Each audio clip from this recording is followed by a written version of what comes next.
नमस्कार विद्यार्थी मित्रांनो, आजच्या या व्हिडिओमध्ये आपण पाहणार आहोत स्टँडर्ड 9th ची वर्कशीट नंबर 12. आताच आपल्याला ब्रिज कोर्स अर्थात सेतू अभ्यासक्रम हा सेमी इंग्लिश आणि इंग्लिश माध्यमाच्या विद्यार्थ्यांसाठी इंग्रजीमध्ये उपलब्ध झालेला आहे. त्यामुळे आता या शीटपासून आपण इंग्रजीमध्ये त्यांचं अवलोकन करणार आहोत. आतापर्यंत आपण मराठी मीडियमची शीट वापरून त्यावरून इंग्लिश मीडियम सेमी इंग्लिश मीडियमचा सेतू अभ्यासक्रम पूर्ण केला, परंतु आता आपल्याला सेमी इंग्लिश मीडियमच्या माध्यमातलीच ब्रिज कोर्स हा आपल्याला उपलब्ध झालेला आहे. म्हणून हा व्हिडिओ तुम्ही जास्तीत जास्त शेअर करा. तुमच्या शिक्षक बंधू भगिनींना आणि विद्यार्थी बंधू भगिनींनासुद्धा हा शेअर करा आणि जास्तीत जास्त याला सबस्क्राईब करा, जेणेकरून तुम्हाला आता इंग्रजीमध्ये उपलब्ध झाल्यामुळे त्याचा जास्तीत जास्त फायदा करता येईल.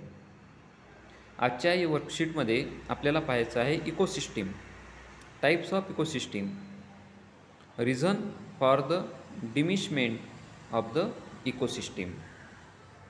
आणि त्याकरता तुम्हाला चॅप्टर काढायचा आहे 8वीचा, चॅप्टर नंबर 18 इकोसिस्टीम.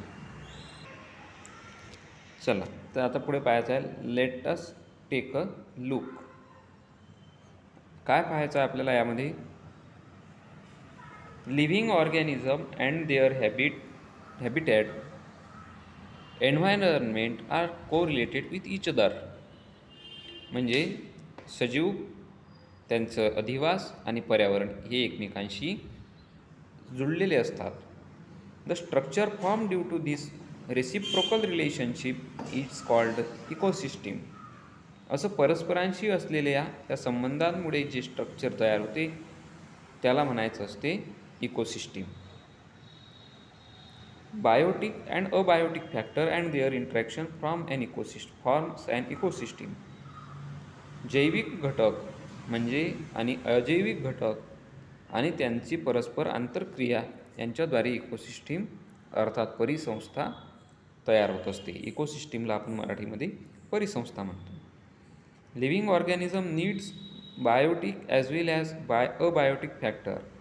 प्रत्येक सजीवाला जैविक आणि अजैविक घटकाची गरज असते. प्लॅन्ट, ॲनिमल, मायक्रोब्स हे सर्व सजीव आहेत. Plant, animal, microbes are the biotic factors and soil, sunlight, temperature etcetera are the abiotic factor. असे दोन प्रकारचे बायोटिक आणि अबायोटिक फॅक्टर्स इकोसिस्टीममध्ये असतात. Interaction among the factors of ecosystem are as follows. पुढील आकृतीत दाखवल्याप्रमाणे त्यांच्यामध्ये इंटरॅक्शन होते. पहा कशी इंटरॅक्शन होते इथं दाखवली आहे. अबायोटिक फॅक्टर कोणते आहेत? इथं दिसत आहे आपल्याला nutrient, solar energy, carbon dioxide, nitrogen, water, mineral, they are the abiotic factor. मग हे अबायोटिक फॅक्टर फोटोसिंथेसिससाठी प्लॅन्ट उपयोग करतात. म्हणून बायोटिक फॅक्टर इथं प्लॅन्ट दाखवला, त्याने हे अबायोटिक फॅक्टरच यूज केले. फोटोसिंथेसिस वापरली, त्यावेळेस हीट पास बाहेर निघून गेली आणि मग त्या बायोटिक फॅक्टरने तयार केलेलं जे अन्न आहे, म्हणजे प्लॅन्ट स्वतःचं अन्न स्वतः तयार करतात. मग ते अन्न कोण वापरते ते दाखवलेलं आहे. दुसरा बायोटिक फॅक्टर त्याला म्हटलेला आहे प्रायमरी, सेकंडरी, टर्शियरी कन्झ्युमर. म्हणजे प्लॅन्टला खाणारे प्रायमरी कन्झ्युमर, प्रायमरी कन्झ्युमरला खाणारे सेकंडरी, सेकंडरीला खाणारे टर्शियरी कन्झ्युमर, यांना म्हटलेलं आहे बायोटिक फॅक्टर दुसऱ्या स्टेपमधले. आता इथं तुम्हाला पिक्चरमध्ये दिसत आहे. आणि मग या बायोटिक फॅक्टरकडे जे मिनरल्स आहेत ते मिनरल त्यांची डेथ झाल्यानंतर रिलीज होतात. म्हणून इथं म्हटलं की minerals are release. Decomposition of dead bodies, हे मेल्यानंतर त्यांच्या बॉडीचं डिकम्पोजिशन होते. इथं हे बॅक्टेरिया आहेत, हे लहान लहान मायक्रोब्स आहेत, ते त्यांचं बॉडीचं डिकम्पोज करतात. त्यावेळेससुद्धा हीट बाहेर येत जाईल, हीट बाहेर निघून जाते. आणि मग पुढे दिलं आहे की मायक्रोब्स आर द डिकम्पोजर. इथं म्हटलेलं आहे मायक्रोब्स आर द डिकम्पोजर. मग या मायक्रोब्सनी ते डेड बॉडी डिकम्पोज केल्यानंतर काय झालं? Free minerals are recycle. त्याच्यामधले जे मिनरल्स होते आपल्या डेड बॉडीमध्ये जे मिनरल्स असतात ते मिनरल्स फ्री होतात आणि पुन्हा ती अबायोटिक फॅक्टर इकोसिस्टीममध्ये रिलीज केल्या जातात.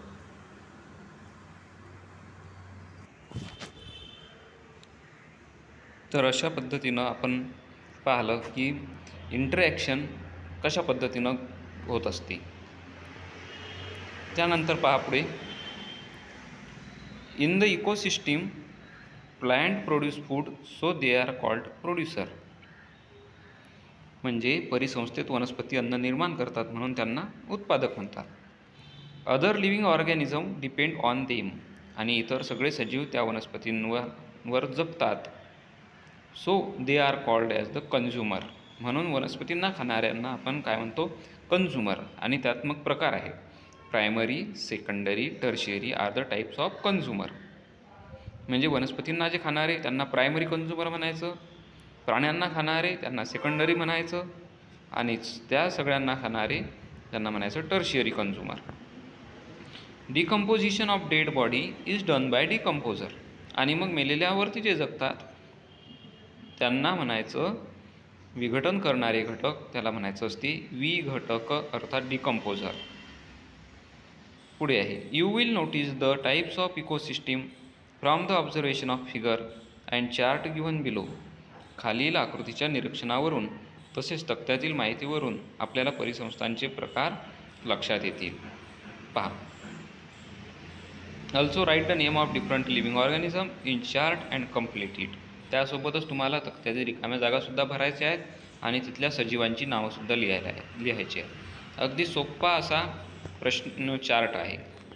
पहा, पहिला आहे ग्रासलँड इकोसिस्टीम, म्हणजे गवताळ परिसंस्था, गवतीय प्रदेशातली परिसंस्था. तिथं पहिलं चार्टमध्ये काय दिलं आहे, प्रोड्युसर आहेत, primary consumer, secondary consumer, tertiary consumer आणि डिकम्पोजर असं लिहिलं आहे. मग प्रायमरी कन्झ्युमर प्रोड्युसर दाखवलेला आहे ग्रास, म्हणजे हा तिथला अन्न तयार करणारा वनस्पतीचा प्रकार आहे ग्रास. मग ग्रासला खाणारे कोण आहेत, तर प्रायमरी कन्झ्युमर, त्याला म्हटलेलं आहे काऊ. काऊला खाणारं कोण आहे, सेकंडरी कन्झ्युमर, तो आहे उल्फ. आणि उल्फ म्हणजे लांडगा, त्याला खाणारा टर्शियरी कन्झ्युमर म्हणजे तो झाला सिंह, लॉयन. आणि मग जर हे सगळेजण जर डेड झाले तर त्यांना डिकम्पोज करणारा, त्याला म्हटलं आपण डिकम्पोजर, त्याचं नाव आहे अस्परजिलस नावाचा मायक्रोब्स. अशा पद्धतीनं तुम्हाला या ग्रासलँड इकोसिस्टीममध्ये आणखी कोणकोणते ॲनिमल त्यानंतर प्रोड्युसर दिसतात ते तुम्हाला इथं लिहायचे आहेत. म्हणजे तुम्हाला तो तक्ता, ती परिसंस्था चांगल्या प्रकारे लक्षात येईल. त्यानंतर पहा, फॉरेस्ट इकोसिस्टम म्हणजे जंगल परिसंस्था. जंगलामध्ये काय आहे, तर प्रोड्युसर कोण आहेत, मोठाल्या वनस्पती आहेत, त्यापैकी साग, टीक म्हटलेलं आहे, टीक म्हणजे सागाचे झाडं असतात जास्त. प्रायमरी कन्झ्युमर, त्यावर जगणारे नाकतोडे असतात, ग्रासहॉपर. सेकंडरी कन्झ्युमर म्हणजे नाकतोड्यांना खाणारे लिझार्ड आहेत. त्यानंतर टर्शियरी कन्झ्युमर ते असतात टायगर, हरणीला खाणारे टायगर. आणि मग डिकम्पोजर कोण आहे, त्यांचं विघटन करणारा अस्परजिलस नावाचा मायक्रोब्स. त्यानंतर आहे पुढे दिलेली ॲक्वेटिक इकोसिस्टीम म्हणजेच जलीय परिसंस्था. आता या जलीय परिसंस्थेमध्ये प्रोड्युसर इथं दाखवलेला आहे ॲक्वेटिक प्लॅन्ट. प्रायमरी कन्झ्युमर तर सांगितलं आहे स्नेल, म्हणजे गोगलगाय त्या पाण्यातल्या वनस्पतींना खातील. सेकंडरी कन्झ्युमर आहे स्मॉल फिशेस, लहान लहान जे फिश असतात ते फिश त्या गोगलगायींना खातात.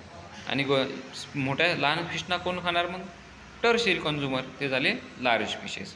आणि या सगळ्यांचं डिकम्पोज करणारे असतात बुरशी, ते तिथं डिकम्पोज करते. अशा पद्धतीने तुम्हाला हा सुद्धा चार्ट इथं फिलअप करता येईल. त्यानंतर पहा पुढे, डिमिनिशमेंट ऑफ द इकोसिस्टीम म्हणजे परिसंस्थेचा ह्रास. परिसंस्थेचा ह्रास कसा होतो ते इथं सांगितलेलं आहे. Ecosystem that were in good condition in few year ago are diminished due to the human activity and interference in nature. म्हणजे काही वर्षांपूर्वी सुस्थितीत असलेल्या या परिसंस्था मानवाने निसर्गात केलेल्या हस्तक्षेपामुळे उद्ध्वस्त होत आहेत. फॉर एक्झाम्पल, इन्क्रीज पॉप्युलेशन म्हणजे वाढती लोकसंख्या, इन्क्रीज अर्बनायझेशन म्हणजे वाढते शहरीकरण, इंडस्ट्रियलायझेशन म्हणजे वाढते कारखाने, त्याला आपण औद्योगिकीकरण म्हणतो, आणि इन्क्रीज्ड ट्रॅफिक अँड टुरिझम वाढलेली प्रचंड वाहतूक आणि पर्यटन यामुळे या परिसंस्थांचा ह्रास होतो. These human activity are responsible for diminishment of the ecosystem. ह्या ज्या गोष्टी सांगितल्यावर त्या इकोसिस्टीमचा ह्रास करण्यासाठी कारणीभूत ठरणारे घटक आहेत. त्यानंतर आपल्याला पाहायचे आहेत प्रॅक्टिस करता दिलेले क्वेश्चन. आता या सर्वच क्वेश्चनचे उत्तर मी तर तुम्हाला देणार नाही, कारण व्हिडिओ खूप मोठा होईल. त्याच्या उत्तरासाठी मी स्वतंत्र व्हिडिओ बनवला आहे, तो व्हिडिओ तुम्ही जरूर पहा. आपण इथं फक्त क्वेश्चन पाहून घेणार आहोत, कसे सोडवायचे ते सांगणार आहे. क्वेश्चन नंबर फर्स्ट पहा. Write the name of ecosystem found in your village and surrounding area. आपल्या परिसरामध्ये दिसणाऱ्या, तुमच्या गावात असणाऱ्या परिसंस्थांची नावे लिहा. Question number second. List the producer and primary consumer that are found in farmland field. शेतीमध्ये आढळणारे उत्पादक आणि प्रायमरी कंझ्युमर कोणते यांची यादी करा. शेती म्हणजे उत्पादक म्हणजे शेतात कोणकोणते झाडं पिकं असतात, त्यानंतर त्यांना खाणारे कोण असतात ते लिहायचं. Next question. Classify the given living organism as primary consumer, secondary consumer, tertiary consumer and decomposer. म्हणजे सजीवांचे प्राथमिक भक्षक, द्वितीय भक्षक, तृतीय भक्षक यामध्ये वर्गीकरण करा. आता इथं पहिल्या कॉलममध्ये दिलं आहे name of living organism. Heron म्हणजे बगळा, फ्रॉग, स्नेल. त्यांचा कोणता टाईप आहे कंझ्युमरचा, न्यूट्रिशनल लेवल कोणती आहे ते लिहायची. तो प्रायमरी कंझ्युमर आहे, सेकंडरी कंझ्युमर आहे, टर्शियरी कंझ्युमर आहे का डिकम्पोजर आहे. त्यानंतर पुढच्या कॉलममध्ये सुद्धा नेम ऑफ लिव्हिंग ऑर्गॅनिझमच दिलेले आहेत. पुन्हा रॅबिट, बर्ड अँड फंगाय म्हणजे बुरशी, आणि त्यांचे टाईप ऑफ कंझ्युमर पुन्हा इथं लिहायचे आहे. अशा पद्धतीनं तुम्हाला हा प्रश्न सोडवता येईल. त्यानंतर पुढे पहा. Observe the following picture and answer the question. पुढील चित्राचं निरीक्षण करा आणि प्रश्नांची उत्तरे द्या. पहिला प्रश्न काय आहे. Right the name of ecosystem observe in the given picture. या चित्रामधील परिसंस्था कोणती दिसत आहे तुम्हाला, कोणती संस्था दिसत आहे. पहा तिथं नाव दिसत आहे, नदीचा घाट दिसत आहे, म्हणजेच ती कोणती परिसंस्था आहे. फुलं दिसत आहेत, लोकांनी नदीत फुलं फेकलेले असतात, म्हणून इट इज द जलीय परिसंस्था. याला म्हणायचं ॲक्वेटिक इकोसिस्टीम. आता पुढील प्रश्न तुम्ही पहा. Write the effect of diminishment of ecosystem observe in the given figure. या परिसंस्थेत झालेल्या ऱ्हासाचे परिणाम लिहा. कोणकोणते इफेक्ट होतील, त्याते नदीमध्ये फुलं फेकली, घाण फेकली तर काय परिणाम होतील ते तुम्हाला इथे लिहायचे आहे. क्वेश्चन नंबर थर्ड पहा. या परिसंस्थेचा what will you do to prevent the diminishment of such ecosystem. या परिसंस्थेचा ऱ्हास होऊ नये, ती खराब होऊ नये म्हणून तुम्ही कोणती काळजी घ्याल, तुम्ही काय कराल ते इथं तुम्हाला लिहायचं आहे. Question number fourth. Observe the following figure and answer the question. पुन्हा या चित्राचं निरीक्षण करा आणि पुढील प्रश्नांचे उत्तर द्या असं म्हटलेलं आहे. पहिला प्रश्न पहा. Write the name of biotic and abiotic factor observe in the picture. या पिक्चरमध्ये तुम्हाला कोणकोणते बायोटिक म्हणजे जैविक घटक आणि अबायोटिक म्हणजे निर्जीव अजैविक घटक कोणते दिसत आहेत ते तुम्हाला इथं लिहायचं आहे. पहा तिथं बरेचसे सजीव तुम्हाला दिसत आहे.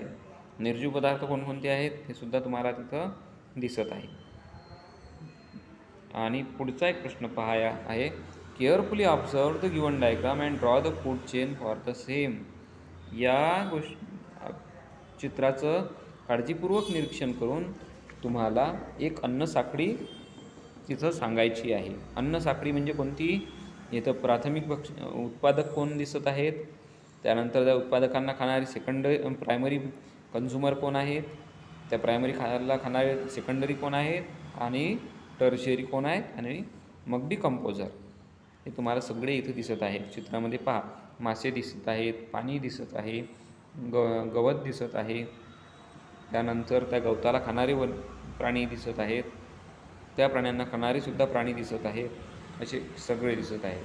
बाजूने इथं तुम्हाला हा इन्सेक्ट दिसत आहे, हा इथं स्कॉर्पियॉन दिसत आहे. अशा पद्धतीनं इथं ही बी दिसत आहे.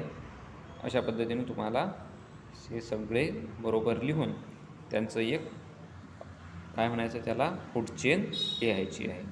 अशा पद्धतीने तुम्ही हे प्रश्न सोडवा. तुम्हाला दिलेल्या स्वतंत्र सायन्सच्या नोटबुकमध्ये हे सर्व प्रश्न सोडवून तुम्हाला हा वर्कशीट कंप्लीट करायची आहे. मला आशा आहे की तुम्हाला व्हिडिओ जास्तीत जास्त आवडला असेल.